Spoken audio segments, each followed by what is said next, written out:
PBBM, mastermind sa pagdukot ni Tatay Digong. Kaya wag ka nang maghugas kamay, wag ka nang magpa-feeling innocent president. Napanood yung video mo na nakaplano na pala talaga, kaya wag ka nang mag-deny.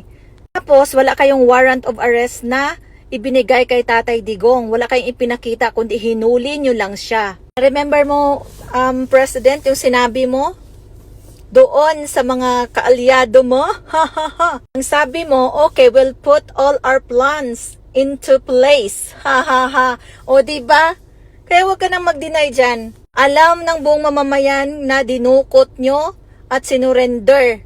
Ano bang pakialam ng ICC doon sa nangyari sa Pilipinas? Kung wala kayong sinabi doon sa ICC. Kayo ang nakipag-coordinate, kaya wag mong baliktarin na sila yung nakipag-coordinate sa inyo. I don't think so. Hindi na tayo under sa ICC since 2019. So kung hindi kayo ang nakipag-coordinate sa kanila, so walang dukot na mangyayari. Wala kayong warrant of arrest. Wala kayong ipinakita nung hinuli nyo si Tatay Digong. Kaya wag kayong magmalinis. Wag kayong mag-feeling innocent. Ikaw ang mastermind. Dahil ikaw ang presidente. Sinurrender mo lang yung kapwa mo Filipino sa ibang bansa. Sana nga maranasan mo rin ang ginawa mo sa kay Tatay Digong. Kapal ng mukha nyo.